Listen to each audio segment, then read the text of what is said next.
عجیب بات ہے کہ ممبئی میں دہشت گرد حملوں کے دوران سب سے زیادہ جس کو میڈیا نے لائیو کور کیا وہ وہی اجمل قصاب تھا جو زندہ گرفتار ہوا اور جس پر دہشت گردی کا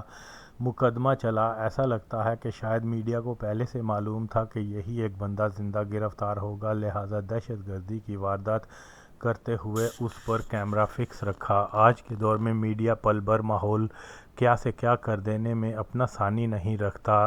سوات کی ملالہ کی جرأت کا ذکر انٹرنیشنل میڈیا میں ایسا گونجا کہ انجام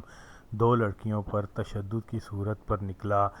قندیل بلوچ کی بے باکی اور ایک ٹرکی مولوی کے قصے کو ایسا اچھالا گیا کہ انجام اس بیچاری کی ہلاکت کے طور پر سامنے آیا۔ اب معلوم نہیں کہ اسلام آباد کے ایک غریب چائے فروش پر کوئی لال مسجد سے نکل مردانہ حسن کی نمائش، لواط کی طرف راغب کرنے، سرعام لڑکیوں کے ساتھ سیلفی کروانے یا فحاشی پھیلاؤ کے فتوے پر ایک غریب چائے فروش کی کیا درگت بنتی ہے یہ تو اللہ ہی جانے، مگر میڈیا کو تو سنسنی خیزی چاہیے خواہ کسی کی جان چلی جائے۔ بہرحال کوئی قوم اس وقت تک صحیح سمت کی طرف گامزن نہیں ہو سکتی جب تک کہ اس کو اپنی درست تاریخ پر کوئی جانکاری نہ ہو۔ درست تاریخ ہی نئی نسل کی رہنمائی کر کے دوست و دشمن قوتوں کی پہچان کروا سکتی ہے۔ خاص طور پر ملک کی تاریخ کے اہم واقعات میں کس کا کیا کردار رہا یہ جاننا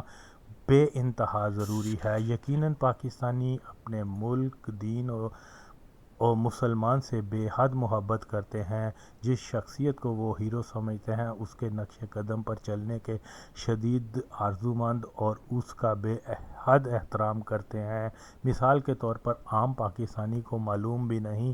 فلسطین کہاں ہے، فلسطینی کون ہیں، مگر جیسے ہی اس کے علم میں یہ بات آئے گی کہ فلسطینی مسلمان ہیں اور یہودیوں کے خلاف لڑ رہے ہیں تو فوری طور پر فلسطین کے لیے جذبہ ہمدردی کے ساتھ اس کی مدد پر بھی تیار ہو جاتے ہیں۔ ایسا جذبہ آج کے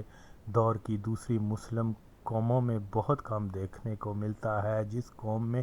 سچے جذبات پائے جاتے ہوں تو اس کی درست رہنمائی سے اچھے نتائج تب ہی برآمد ہو سکتے ہیں کہ اس کو ملک و اسلام کے حقیقی ہیرو کی صحیح پہچان ہو۔ پاکستان جیسا ملک جہاں ایک طبقہ مودودی کے حامیوں کی کتب پڑھ اس کو دین اسلام کی خدمت کرنے والا عظیم مفکر جان مودودی کا طرفدار بن جاتا ہے اور ایک کثیر دینی طبقہ اسی مودودی کی ان تحریروں کے باعث اس کو پکا گستاخ و مرتد ثابت کر کے مودودی کو اسلام کے دشمن کے طور پر جانتا ہے۔ کوئی بھٹو کو شہید و مسلم دنیا کا بڑا لیڈر جانتا ہے تو کوئی اس کے دشمن ضیاء کو مجاہد اسلام مانتا ہے۔ اختلاف رائے ہونا کوئی بری بات نہیں، مگر ایسا بھی نہیں کہ ضیاء جیسے غدار اور بھٹو جیسے وفادار کو ایک ہی معیار پر رکھا جائے یا مودودی جیسے گستاخ کو مجدد دین کی حد تک کا فرق ہر اختلاف کی حد پار کر جاتا ہے۔ آخر ایسا کیوں؟ تو جواب یہی ہے کہ جب کسی ملک کی تاریخ درست نہیں کی جاتی، حقائق چھپائے جاتے ہیں تو ڈس انفارمیشن عوام کے ذہن میں غیر یقینی پیدا کر دیتی ہے۔ جیسا کہ پاکستان میں گزشتہ 36 سالوں سے جن جہادیوں کو اسلام کے مجاہد کے طور پر پیش کیا جاتا رہا ہے، سچ یہ ہے کہ یہ یہودیت کے سپاہی ہیں۔ ضیاء کو امیر المومنین اور پکا مسلمان تو کہا جاتا ہے، مگر سچ یہ ہے کہ وہ اپنے آباء و سسرال سمیت کٹر قادیانی اور اس کی اولاد تک قادیانی ہے۔ مگر اس سچائی پر پردہ ڈال ضیاء کو قادیانیوں کا سب سے بڑا دشمن کے طور پر متعارف کروایا جاتا ہے، جو کہ ایک قومی خیانت ہے۔ گو کہ ضیاء اپنے اکثر زبانی بیانات میں ختم نبوت کا اقرار تو کیا کرتا تھا، مگر وہ خود پکا قادیانی، اس کی بیوی قادیانی، بلکہ مشرقی افریقہ میں ضیاء کا سسر قادیانی مبلغ تھا۔ اگر تحقیق کی جائے تو معلوم ہوگا کہ ضیاء نے اپنے دور اقتدار میں قادیانیوں کی بے شمار خدمات کیں، جس پر ہماری تاریخ تو سکوت کرتی ہے، مگر ضیاء کو قادیانی پرسیکیوشن کرنے والے کے نام سے منسوب کر دیا گیا ہوا ہے، جو کہ تاریخی سچائی ہرگز نہیں ہے۔ مجھے یاد ہے کہ جب بھٹو شہید ستمبر 77 میں دوسری بار گرفتار ہوا تھا تو ربوہ سے ایک طویل بیان جاری کیا گیا تھا کہ مسیحی موعد کی پیش گوئی پورا ہونے کا وقت آ گیا ہے، یعنی مرزائیوں کے مطابق ان کے مذہبی پیشوا غلام مرزا نے کہا تھا کہ ایک ایسا شخص آئے گا جس کی وجہ سے قادیانی مذہب کو بہت بڑا نقصان اٹھانا پڑے گا، لوگ اس شخص کو کتا کہیں گے اور وہ خود کتے جیسا ہوگا۔ اس کی عمر 52 سال ہوگی، جو کہ لفظ کتے کے عدد بھی بنتے ہیں، اور وہ شخص 52 سال کی عمر میں عبرتناک انجام سے دوچار ہو کر مر جائے گا۔ جب بھٹو کو پھانسی ہوئی تو ساری دنیا میں بسنے والے مرزائیوں نے اپنے مرزا قادیانی کی پیش گوئی پورا ہونے کی خوشی میں جشن منایا۔ قادیانیوں کے مطابق مسلم علماء نے جنرل ضیاء سے ملاقات کر کے التجا کی تھی کہ بھٹو کو پھانسی مت دیں، ورنہ دوسری صورت مرزا کی بات سچ ثابت ہو جائے گی اور مرزا کے نبی ہونے میں کوئی شک باقی نہیں رہے گا، مگر ضیاء نے ان کی بات کی پرواہ نہ کی اور بھٹو کو پھانسی دے دی، جس سے مرزا کی پیش گوئی سچ ثابت ہوئی اور اس کے بعد بہت سے مسلمان قادیانی مذہب میں شامل ہو گئے۔ اگر غور کیا جائے تو ایک بات تو واضح ہے کہ بھٹو پر جو مقدمہ قائم کیا گیا تھا اس میں کوئی جان نہیں تھی اور نہ ہی اس مقدمے میں ذوالفقار علی بھٹو کو کسی بھی قانون کے تحت سزائے موت دی جا سکتی تھی، مگر قادیانیوں نے بھٹو کے گرفتار ہوتے ہی اس کی پھانسی کی خبر دے دی، جو کہ مزید ایک پختہ ثبوت ہے کہ ضیاء قادیانی لیڈرشپ اور جماعت مودودی بھٹو کی پھانسی دینے کی سازش میں شامل تھے۔ اب یہ کیسے ہو سکتا ہے کہ ضیاء اور قادیانی ہم کاری کے باعث بھٹو کو پھانسی ہوئی؟ ضیاء نے مرزا کی پیش گوئی پوری کی، قادیانیوں پر بے حد احسانات بھی کیے، اور تو اور ایک قادیانی ایم احمد کو قائم مقام صدر بنانے کی پیشکش بھی ضیاء نے ہی کی، مگر شور یہ کہ ضیاء نے قادیانیوں پر بے حد ظلم کیے۔ بہرحال اس سارے قصے میں سب سے اہم چیز جو ظاہر ہوتی ہے کہ ضیاء کے اپنے قادیانی ہونے میں کسی شک کی کوئی گنجائش باقی نہیں رہتی۔ علماء، حکومت، فوجی ادارے، ایجنسیوں میں اگر کچھ غیرت اسلامی ہے تو اپنی آخرت کو سنوارنے کا ایک موقع ہے ان کے پاس کہ ضیاء کے قادیانی ہونے اور بھٹو کی پھانسی پر قادیانی اور جماعت مودودی کے کردار پر ایک کھلی انکوائری شروع کروا کے پاکستان کی تاریخ کو درست کیا جائے اور اس جھوٹے تاثر کو ختم کیا جائے کہ ضیاء نے قادیانیوں پر ظلم کیے وغیرہ۔ بھٹو کی پھانسی ہمارے ملک کی تاریخ کا ایک اہم موڑ ہے اور ٹرننگ پوائنٹس پر اگر عوام کو درست معلومات ہوں تو پھر نہ تو کوئی دہشت گرد اور نہ ہی کوئی کذاب پاکستانی عوام کو گمراہ کر سکتا ہے۔ پاکستان کی تاریخ میں ضیاء کے دور حکومت میں یوں تو بے شمار ایسے اقدامات اٹھائے گئے جن کے نتائج ملک کے لیے انتہائی مضر ثابت ہوئے۔ ضیاء دور کی بہت سی خرابیوں میں ایک بدترین خرابی یہ بھی تھی کہ پاکستان میں ایک مخصوص اقلیتی مسلک وہابی دیوبندی مودودی دینی عقائد رکھنے والے عناصر کی سرکاری سرپرستی میں مسلح تنظیم سازی کرنا تھی۔ اس کے ساتھ ان مسلح ٹولوں کو بے حد اختیارات بھی دیے گئے، جیسا کہ ملک بھر میں جگہ جگہ جہاد کے نام پر فنڈ یعنی جگہ ٹیکس وصول کرنے کے لیے کیمپوں کا جال بچھا دیا گیا۔ ہر تھانے، چوکی، کچہری اور دیگر محکموں میں جہادی ٹولے کی چٹ کو سرکاری فرمان کا درجہ دے دیا گیا، جس پر فوری عمل ہر سرکاری افسر کی ذمہ داری تھی۔ متنازع لاوارث زمینوں، ہائی ویلیو کمرشل عمارتوں پر ان کا قبضہ کروایا یا افغان باغیوں سے مل ناجائز اسلحہ و منشیات کی فروخت۔ حد تو یہ ہے کہ عیاش اربوں کو عورتوں کی دلالی تک سے پیسہ بنایا، اسی حرام کے مال سے خود کش ساز مدارس بنائے گئے۔ اس سب خرابی کا مرکزی کردار تو ضیاء تھا ہی، مگر ایک تلخ حقیقت یہ بھی ہے کہ فوج کے ایک ٹولے جس کو GHQ کے نام سے یاد کیا جاتا ہے نے ایک وطن دشمن ضیاء کا بھرپور ساتھ دیا تھا اس زمانے میں کہ ایک طرف تو یہ کہا جاتا ہے کہ جی ایچ کیو ایک منظم ادارہ جس میں ہائیلی پروفیشنل جذبہ حب الوطنی سے سرشار اعلیٰ تعلیم یافتہ ذمہ دار ملکی اور غیر ملکی صورتحال پر گہری نظر رکھنے والے انتہائی ذہین افراد شامل ہوتے ہیں، مگر لگتا یہ ہے کہ ضیاء دور میں پاکستان کا سب سے مضبوط اور قابل اعتماد محب وطن ادارہ بھنگ پی کر سو رہا تھا۔ اس دور کا کوئی بھی فوجی افسر خواہ وہ کتنا ہی بھٹو مخالف کیوں نہ ہو، مگر اس کو بھی بھٹو کے پاکستان دوست ہونے اور سقوط ڈھاکہ کے بعد پاکستان بدترین بحران سے نکالنے، فوج کے مورال اور عزت بحال کروانے، پاکستان کی فوج کو جدید فوج بنانے کی بھرپور کاوشوں میں کوئی شک نہیں تھا، مگر اس کے باوجود بھٹو جیسے وطن دوست کو پاکستان کے سب سے بڑے ادارے اور محب وطن جانے والے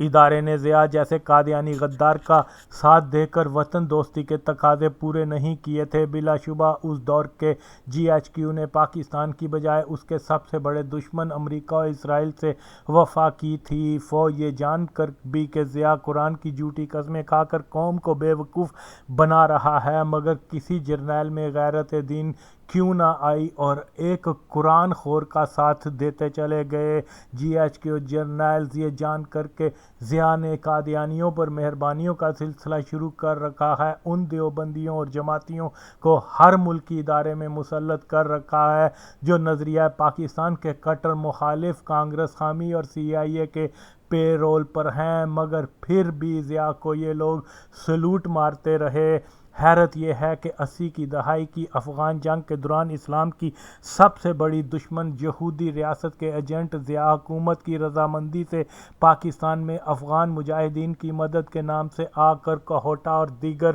حساس مقامات کی جاسوسی کرتے رہے۔ قادیانی اور تبلیغی جماعت کے افراد کی مدد سے پاکستان بھر میں اپنے جاسوسی کے اڈے بناتے رہے اور یہ سب خفیہ ایجنسیوں اور جی ایچ کیو کی ناک کے نیچے ہوتا رہا، مگر ملک کے سبھی سیکیورٹی اداروں نے اپنی آنکھیں بند کر لیں۔ کیا یہ ہوتی ہے ملک سے وفاداری؟ کسی ایجنسی کو خیال نہ آیا کہ تیزی سے پھیلتی منشیات، ناجائز اسلحہ نوجوان نسل کو نشئی اور تشدد و جرائم کی طرف مائل کر دے گا؟ کاش کہ اس وقت کے اداروں نے افغان تاریخ اور ان کے پاکستان دشمنی پر ریسرچ کی ہوتی تو شاید ایران کی طرح ان کی نقل و حرکت کو محدود کر دیتے، جس سے کم نقصانات ہوتے۔ آنکھ دیکھی مکھی کھائی پر کسی جرنیل کو خیال کیوں نہ آیا کہ ضیاء کی پالیسیوں سے پورا پاکستانی معاشرہ تباہی کے اندھے راستے کا مسافر بن رہا ہے، لہٰذا اس قوم کو اس کی نئی نسل بچانے کے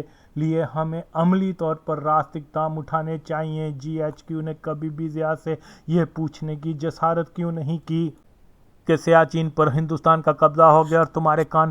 پر جوں تک نہیں رینگی؟ جی ایچ کیو کے اس دور کے کردار پر بہت سے دیگر سنگین الزامات مزید بھی ہیں جن کی تفصیل میں نہیں جا رہا، مگر پھر سوال یہ پیدا ہوتا ہے کہ ضیاء دور میں وطن عزیز کی بقا و بہبود کو پامال کیا جاتا رہا۔ یہ سب کچھ ہوتا دیکھ ملک کی سلامتی کے لیے کچھ نہ کرنے والا با اختیار ادارے کو پھر وطن کا محافظ کہا جانا ایک فریب ہی ہے۔ ضیاء دور کی پیدا کردہ ہر خرابی نے پاکستان کو رسوائی، پستی، بحران سے دوچار کیا، جن میں ایک تاریخی غلطی یہ ہے کہ ملک میں ایسے مسلح تنظیموں کی بھرمار شروع کر دی گئی جن کی نظریاتی وابستگی کا محور کسی ریاست کے مفاد کی بجائے فقط ابن تیمیہ کے گمراہ کن وہابی عقائد اور رشید احمد گنگوہی کے کفریہ یا مودودی ابن یہودی کے گستاخانہ نظریات سے تھا، جبکہ ہمارے ملک کے سب سے اہم ادارے جی ایچ کیو کو اچھی طرح سے معلوم تھا کہ جن نام نہاد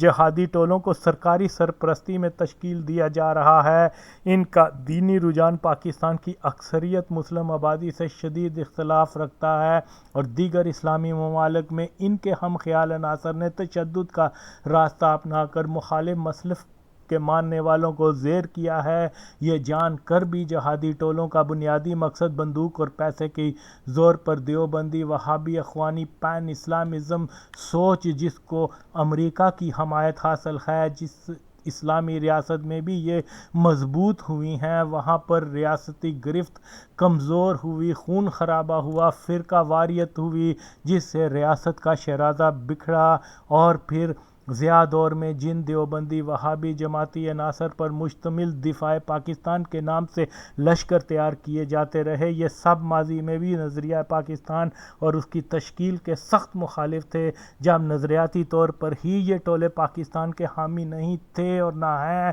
تو اس کا دفاع خاک کرتے۔ البتہ دیکھا گیا ہے کہ امریکی منشا سے افغانستان اور بوسنیا میں جہاد کے نام پر گئے، مگر گزشتہ 15 سالوں سے مسلم ریاست پاکستان پر حملہ آور قوتوں کے خلاف لڑنا تو کجا ان کی مخالفت نہیں کر پائے، مگر آج بھی تبلیغی جماعت کے چلے تلے ہم سب جرنیل، سب سیاستدان، بیوروکریٹ ایک ہیں۔ ضیاء تو تھا ہی غیر مسلم، مگر کیا ہمارے اداروں میں کوئی بھی ایک ایسا مسلمان نہیں تھا جو جہاد کی بنیادی شرط سے آگاہ نہ ہوتا کہ جہاد کرنا اسلامی ریاست کی فوج کا فرض ہوتا ہے، نہ کہ یتیم خانوں کے غریب بچوں، محلے کے اوباش و بیکار نوجوانوں کی جیب میں پیٹرول ڈال کر ہوتا ہے۔ بہرحال کوئی بھی سنجیدہ ادارہ اپنے وطن میں مسلح نان اسٹیٹ انسٹیٹیوشن نہیں بناتا۔ اگر ایسا کرتا ہے تو پھر اس ادارے نے ملک کی خدمت کی بجائے نقصان کیا کہ شاید ہی دنیا کا کوئی بھی ریاستی ادارہ ایسا نہیں ہوگا جو اس بابت شاک میں ہو کہ مسلح گروہوں کے شہری علاقوں میں مراکز اور ان کی تشکیل کسی وقت بھی ریاستی رٹ اور امن عامہ کے لیے شدید خطرہ بن جایا کرتی ہیں۔ ضیاء دور میں صہیونی منصوبے کے مطابق پاکستان کو ایک دیوبندی وہابی اسٹیٹ بنانے کی کوشش کے پیچھے اصل ہدف یہی تھا کہ بھارت کے ایٹمی قوت بن جانے کے بعد اگر پاکستان بھی ایٹمی قوت بن گیا تو پھر انہی جہادی ٹولوں کے ہاتھ ایٹمی ہتھیار آ جانے کے بہانے کو بنیاد بنا کر پاکستان کے وجود کو ختم کرنا تھا۔ جو سیاہ دجالی قوتیں 80 کی دہائی میں بننے والی ہالی ووڈ فلمیں، کارٹونوں میں ستمبر 2001 میں نیو یارک کی ٹوئن ٹاور کو گرائے جانے کی نشاندہی کر سکتی ہیں، تو پھر انہی قوتوں کے تیار کردہ وہابی جہادی ٹولوں کو افغان فساد کے بعد عرب سپرنگ، طالبان، القاعدہ یا داعش جیسے تباہ کن مقاصد کے لیے استعمال کیا جائے گا۔ کوئی اچنبھے کی بات نہیں ہے۔ ایک طرف یہ دعویٰ کیا جاتا ہے کہ پاکستان کی فوج ملکی دفاع کی بھرپور صلاحیت رکھتی ہے، تو دوسری طرف تبلیغی مودودی جماعت کے بھرتی کیے فوجی افسران ان جہادی ٹولوں کو دفاع پاکستان کی ناقابل شکست قوت قرار دیتے ہیں۔ اب فیصلہ یہ کرنا ہے کہ قوم کس کو دفاع پاکستان کی قوت سمجھے۔ ضیاء دور میں جن قوتوں کو قومی اثاثے کے طور پر پیش کیا گیا، ان کا حاصل خود کا شملے لاکھوں پاکستانیوں کی لرزہ خیز ہلاکت، اداروں کی تباہی، فرقہ وارانہ نفرت و تقسیم جو آگے چل کر مزید خون خرابے کا باعث ہوں گی۔ پاکستان کو اس گمبھیر صورتحال میں لانے والا ضیاء اور اس کی ساری ٹیم ہے۔ گو کہ ان کے پیدا کردہ نقصانات کی تلافی تو نہیں ہو سکتی، مگر پاکستان میں آئندہ سے کوئی دوسرا ضیاء پیدا نہ ہو سکے۔ لازم ہے کہ ضیاء سمیت اس کے عسکری و سیاسی و مذہبی رفقا کو سرکاری طور پر غدار قرار دے کر پاکستان کی تاریخ کو درست کیا جائے۔ کہا جاتا ہے کہ پاکستان میں فوج اپنے ادارے سے وابستہ افراد کے خلاف کسی قسم کی کارروائی کرنے نہیں دیتی، مگر جہاں ریاست کے تحفظ کا سوال پیدا ہوتا ہے تو ریاست کے مفاد سے کوئی ادارہ بالا نہیں ہوتا۔ ظاہر ہے یہ بات وہی جرنیل سمجھ سکتا ہے جو حقیقی معنوں میں وطن سے محبت رکھتا ہو، نہ کہ ضیاء جیسا غدار دین و ملت۔ جہادی ٹولے جو اندرخانی پاکستان دشمن قوتوں کے اعلی کار ہیں سے کو خود کو مکمل طور پر تنہا کرنے کا یہ آخری موقع ہے کہ اوباما کے بعد جو کوئی بھی وائٹ ہاؤس کا سربراہ بنے گا دجالی قوتوں کے ایجنڈے پر چلتے ہوئے بڑی جنگوں کو ساتھ لے کر آئے گا اور خاص طور پر ہمارے خطے میں بڑی خونخوار قسم کی تبدیلی ساتھ لائے گا۔ مختلف جہادی تنظیموں کے سلیپنگ سیل تبلیغی اور جماعتی آستینوں سے اچانک وارد ہو کر فساد کا ایسا بازار گرم کریں گے کہ جس کی ماضی میں کوئی مثال دیکھنے کو نہیں ملتی ہوگی۔ اس لیے وقت کی ضرورت ہے کہ ملک کو بچانے کی سنجیدہ تدابیر کی جائیں۔ سب جانتے ہیں کہ دیوبندی تنظیمیں، ان کے اتحادی طالبان اور جماعت دعویٰ مودودی جماعت کے ہاتھوں لاکھوں مسلمانوں کی اموات اور حساس مقامات کی تباہی بھی انہی کے ہاتھوں ہوئی، اور اس کے باوجود ہی ان سانپوں کی پشت پناہی کے الزام میں پاکستان کو تنہا کرنے اور ایک دہشت گرد ریاست قرار دینے کے خوف کا سامنا ہے۔ چند CIA ساختہ جہادی ٹولوں اور ان کے افغان جو کبھی بھی پاکستان دوست نہیں ہو سکتے، جن کو طالبان یا حقانی کا نام دیا گیا ہے، کی خاطر ہم دشمنوں کو اپنے اوپر جنگ مسلط کرنے کا کوئی بہانہ فراہم کریں۔ ہیلری یا ٹرمپ کے آنے سے قبل پاکستان کو اسلام و جہاد کے لبادے میں اسرائیل کے مفاد میں کام کرنے والے گروہوں کو ہر صورت UNO یا کسی انٹرنیشنل ادارے کے حوالے کر کے پاکستان دشمنوں کے دانت کھٹے کر سکتا ہے۔ فوجی ادارے کی اہم ترین ذمہ داری یہ ہے کہ وہ ماضی کی غلطیوں کی تلافی کی عملی شکل ہے کہ وہ ضیاء دور کے ڈھانچے اور نظریے کے لیبل سے ہر صورت خود کو آزاد کرے۔ طالبان و حقانی حافظ سید اظہر مسعود جیسے جمع شدہ گند کو قطر یا نجدیوں کے حوالے کرے۔ نواز شریف، زرداری، دیگر کرپٹ افراد کو فوری طور پر گرفتار کر کے لوٹی ہوئی قومی دولت واپس لائے۔ تمام کرپٹ اور دہشت گرد سیاسی و غیر سیاسی جماعتوں کو کالے دم قرار دے۔ یہ اہم ترین مقاصد فقط فوج کے ایسے نظریاتی عناصر ہی عوامی مارشل لا لگا کر پورے کر سکتے ہیں جو ان امور پر عمل کر کے پاکستان کو سلامتی اور خوشحالی کی طرف واپس لا سکتے ہیں۔ اس کے علاوہ اور کوئی راستہ نہیں ہے۔